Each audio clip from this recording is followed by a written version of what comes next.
kupitia jina la Yesu Kristo. Ninatumaini mzima, natumaini usalama. Naam, ni wakati mwingine imempendeza Mungu injili kiendelee kuhubiriwa kwa watu wote. Injili kapate kuhubiriwa kwa kila kiumbe ili wakapate kuamini.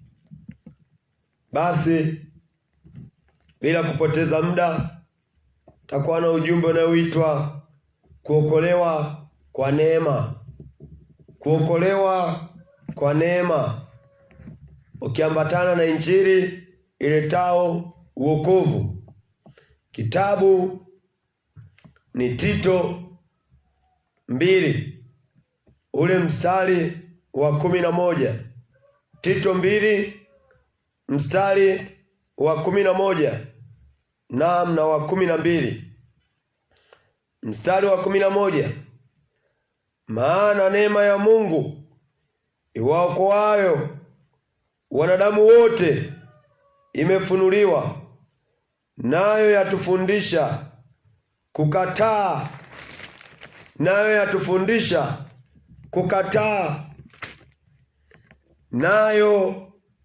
yatufundisha kukataa ubaya na tamaa za kidunia, tupate kuishi kwa kiasi na haki na utauwa katika ulimwengu huu wa sasa. Haleluya! Neema ya Kristo imefunuliwa, neema ya Mwokozi imefunuliwa. Wokovu ni neema, wokovu ni mafunuo. Wokovu umefunuliwa kwa watu wote. Wokovu na muokoa yeye aminie. Hivyo Mungu ameufunua wokovu kupitia mtoto wake pekee ambaye ndio Yesu Kristo. Yesu Kristo ameleta wokovu duniani ili kila ambaye atapata haya mafunuo akapate kumwamini, akapate kumkubali Yesu Kristo, ataokolewa. Na hiyo neema ndiyo itakayomfundisha mtu kukataa mabaya, kukataa utumwa, kukataa kila namna baya la kila namna. Kinachofundisha kukataa ni neema ambayo inakuokoa. Yesu Kristo akiumbika ndani mwa mtu, akiumbika katika moyo wako, yeye ndiye kiongozi wetu. Yeye ndiye atakuwa kiongozi wako. Atakufundisha ni namna gani, ni jinsi gani ya kuishi maisha ya utauwa, ya kuishi maisha matakatifu. Hivyo mwamini Yesu Kristo, mwamini Yesu Kristo akapate kujifunua kwako, akapate kukuokoa, aweze kukuokoa wewe uliye mbali na Kristo, ili aweze kukufundisha. Tunafundishwa na yeye ambaye ametuokoa. Yeye ndo atakufundisha. Hakutakuwa na ugumu wowote, hakutakuwa na pingamizi lolote kwa yeye atakayemkabidhi Yesu Kristo maisha yake. Wala hapana pa kwanza kujiuliza kwamba itakuwaje wewe kuacha, itakuwaje wewe kuacha mambo maovu. Kuacha mambo maovu inawezekana kwa imani kwanza. Yesu akajifunue kwako, Yesu akapate kujifunua kwako. Hivyo muamini Yesu Kristo. Enyi watu wote, wokovu ni kwa watu wote. Wokovu si kwa rika, wokovu si kwa makabila. Wokovu ni kwa yeye amwaminie Yesu Kristo. Neema imefunuliwa, neema imefunuliwa katika mataifa yote. Neema imefunuliwa kwa vijana, neema imefunuliwa kwa wakubwa, neema imefunuliwa hata kwa wadogo, wakapate kumwamini Yesu Kristo. Wokovu ni ufunuo. Wokovu si darasa kwamba utafundishwa mahala, kwamba utaelekezwa mahala, kwamba uishi namna gani. Yeye ndiye anatuongoza ni namna gani tutaweza kuishi, yeye pekee.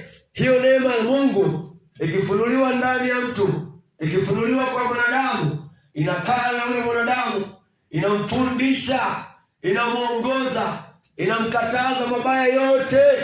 Mabaya yote utapatwa kukatazwa, utaongozwa katika kutenda mema, maana aliyekuokoa anakujua nako kupeleka.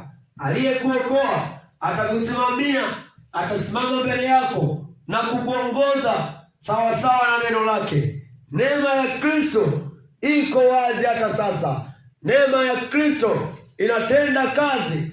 Neema ya Mungu inatenda kazi. Neema ya Mungu inakungoja wewe uliye mbali, ukapate kunyenyekea, ukafunuliwe dhambi zako zote, ili ukapate kutubu. Neema inafunua matendo maovu, inafunua asili ya dhambi, inafunua moyo wa mwanadamu, ili mwanadamu akapate kunyenyekea, akapate kugeuka, akapate kugairi, akapate kuacha maovu aliyokuwa amezoelea, akaanze kumfuata Yesu Kristo, akaanze kujifunza kwake Yesu Kristo, si kama alivyojifunza kwa dunia, si kama alivyojifunza kwa wanadamu. Uweze kujifunza kwa Muumba wako. Muumba wako anahitaji kufundisha.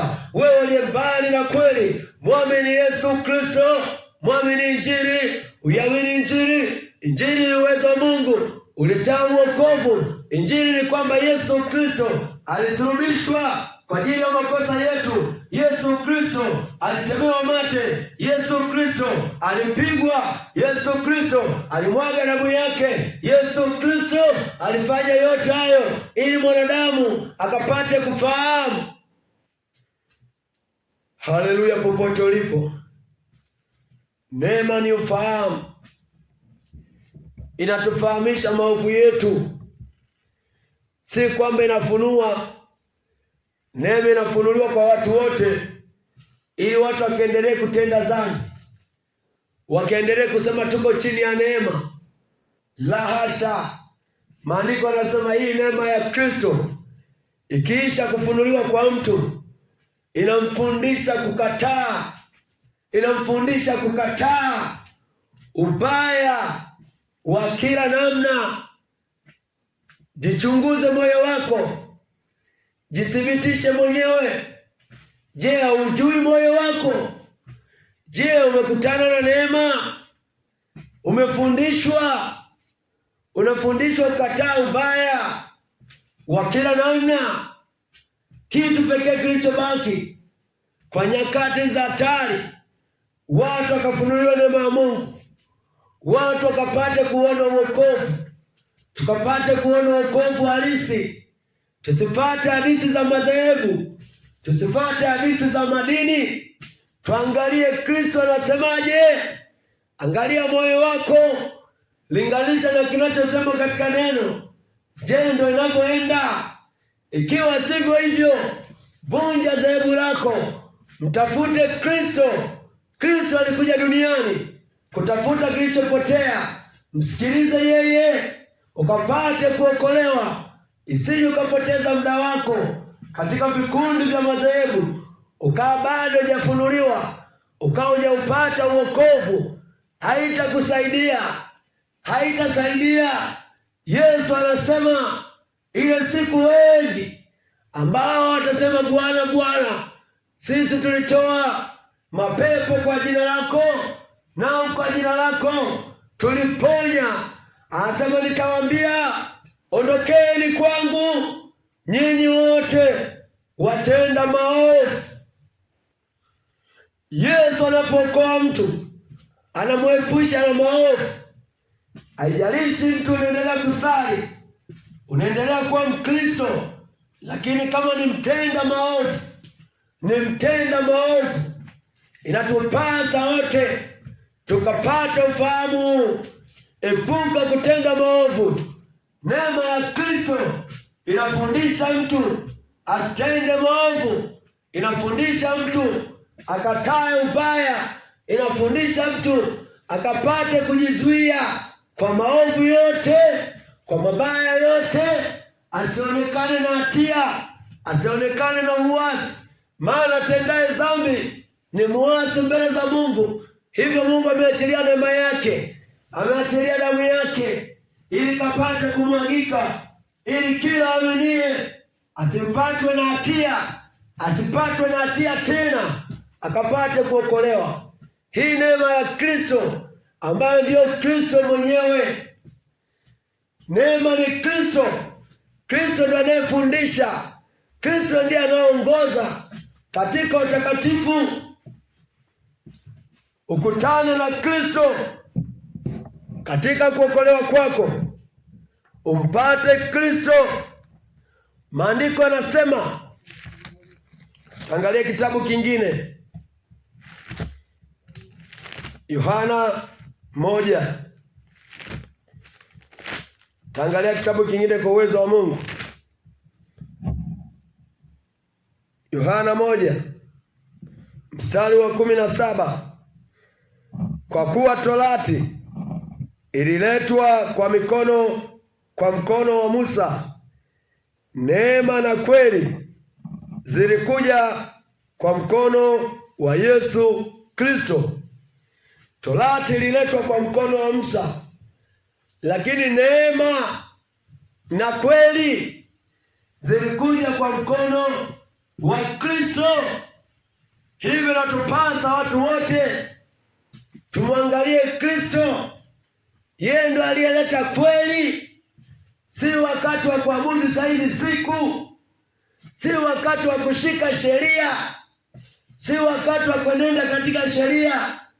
Ni wakati wa kuiangalia neema, tukapate kuokolewa, tukapate muone huyu Yesu Kristo, yeye ambaye anakiri wazi ya kwamba ndiyo torati ilikuwepo, iliandikwa kwa mkono wa Musa, na yeye ndo aliyeamuru sheria. Lakini kafika wakati Kristo analeta kweli na neema kwa watu wote, ili watu wakapate kuokolewa kwa kumwamini Yesu Kristo. Hatuokolewi kwa matendo ya sheria, hatuokolewi kwa matendo ya sheria. Matendo yote anayotenda mwanadamu tokea kuzaliwa kwake ni matambara machafu mbele za Mungu, ni matambara machafu mbele za Mungu. Hivyo hatuna tendo lilo jema lolote liwezalo mridhisha Mungu, lolote Mungu ambayo akituangalia anaweza akasema, hakika hapa ninafurahishwa na wewe. Mwanadamu tu ni neema pekee ndio inaweza kumuokoa mwanadamu. Ni Yesu pekee ambaye alifanyika kuwa mwanakondoo wa Mungu ili akapate kuchinjwa kwa ajili ya ondoleo la dhambi. Kama yasemavyo maandiko, ndivyo anaweka wazi, ili watu wakapate kufahamu, ili watu tukapate kufahamu, tukaokoke kwa ufahamu huo, tukamwamini Yesu Kristo. Yeye ndiye njia, yeye ndiyo njia. Hakuna mtu awezaye kwenda mbinguni pasipopita njia ya Yesu Kristo. Haijalishi yeye ni dhehebu gani, haijalishi yeye ni dini gani. Kama una mpango wa kwenda mbinguni, mwamini Yesu Kristo, ikubali neema yake, ukaokolewe pasipo tendo lolote la sheria, bali kwa imani tu. Imani chanzo chake ni kusikia. Umesikia, umeshupaza shingo. Ndugu yangu, ipo jehanamu. Epuka jehanamu, epuka kwa uwezo wa Yesu, ukapate kumwamini Yesu Kristo.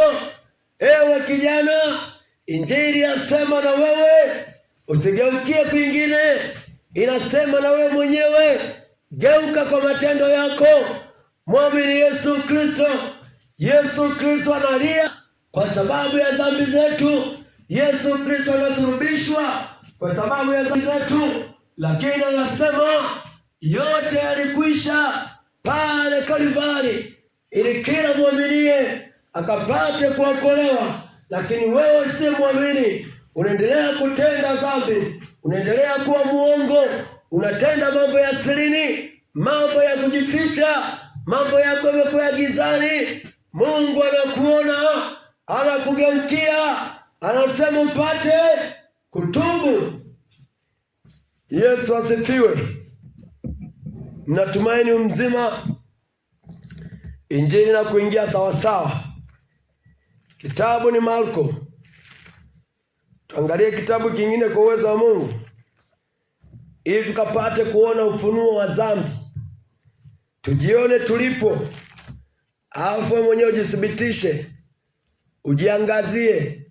Je, hayo ndio matendo ambayo yatakupeleka mbinguni, au utaendelea kushika dhehebu? Marko 7 ule mstari wa 21. Sikiza, maandiko matakatifu yanasomeka hivi.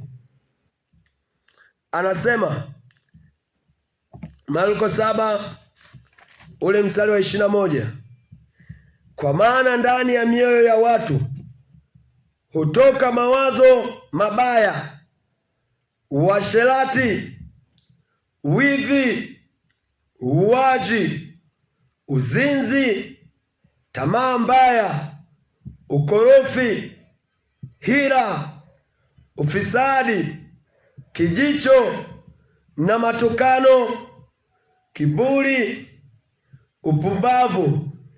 Haya yote yaliyo maovu yatoka ndani, nayo yamtia mtu unajisi. Huyu ni Yesu. Ana uwezo wa kufunua hata moyo wako, akakutajia yanayokusibu, ili ukapate kujitambua, ili ukapate kujiona vile unavyojiona ni mtukanaji. Usiseme bahati mbaya, asema ndicho kilichokujaa moyoni mwako. Unapokuwa mtukanaji, unapokuwa mkorofi, unapokuwa mwasherati, si bahati mbaya, hata usiombe msamaha. Ndivyo ulivyozaliwa, ndicho kilichokujaa moyoni mwako. Hata ungesema nisamehe, utarudia tu, maana kitu kilichomjaza mtu moyoni mwake ndicho kimtokacho. Ili akapate kukiondoa, ni lazima kaamini kazi ya msalaba, akamwamini Yesu Kristo, akapate neema ya Mungu ikafunuliwe kwake, ya kuwa wewe umezaliwa na mwili, matendo yako yatakuwa ni ya mwili. Hata wangekushangaa wanamtaa, hata wangesema wewe ni mchawi, haukupenda. Kilichozaliwa na mwili ndio matendo yake hayo, mpaka Kristo akapate kuumbika ndani ya huyo mtu, ndipo uchawi utatoka. Hiyo ni ngozi, haiwezi kutoka pasipo Kristo. Hivi imetupasa watu wote tukapate kumwamini Yesu Kristo. Wachawi wote igeukieni Injili, waongo wote mwaminini Yesu Kristo. Wenye matukano mwaminini Yesu Kristo, wenye kuchukiza mwaminini Yesu Kristo. Enyi wenye viburi kwa ume zenu, kwa wake zenu, mwaminini Yesu Kristo. Yeye ndo ataondoa hayo mafarakano ndani ya mioyo yenu, ndani ya mioyo ya mwanadamu. Hakuna ambaye anaweza kaingia ndani ya moyo wa mwanadamu pasipo Yesu Kristo. Yesu Kristo ndiye anatujua. Anasema yeye anayajua hata mawazo yetu. Yeye hahitaji shahidi ili akapate kujua. Hahitaji mtu akuelezee.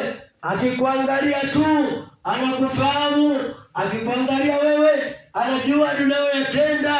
Hivyo anasema iko neema imefunuliwa ikapate kufundisha kukataa mabaya, kuepuka matendo maovu, kuepuka matendo maovu ambayo yanakupeleka jehanamu. Usipotubu, ukifa na hayo matendo utaangamia.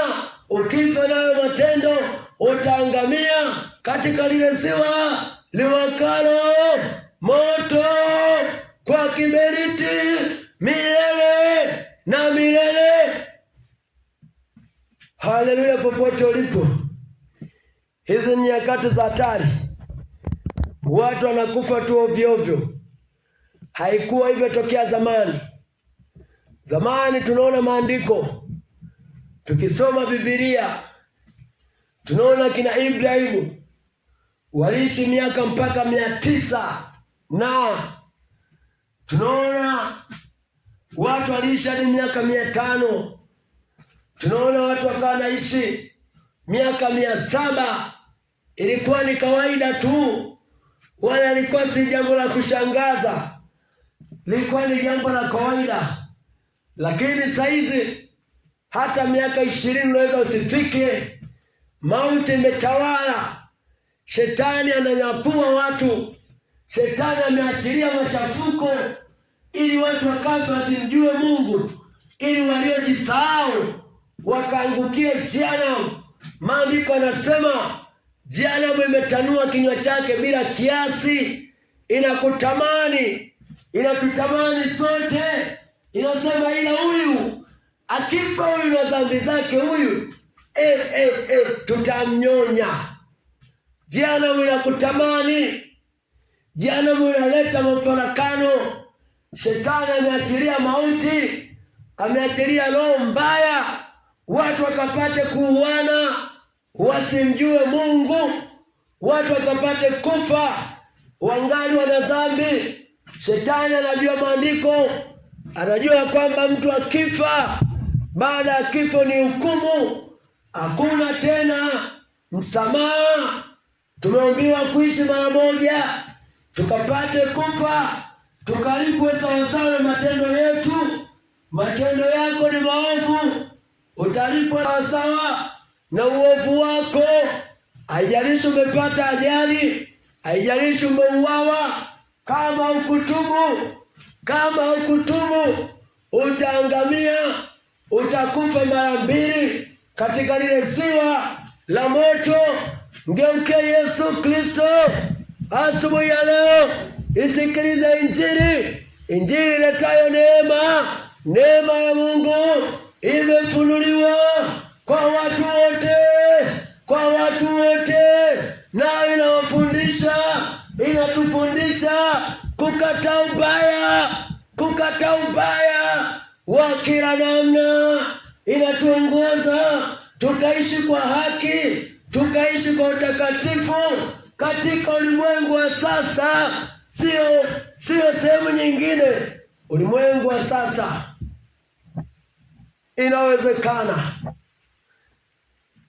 inawezekana watu wasiishi maisha mabaya. Inawezekana kusiwepo na mafarakano.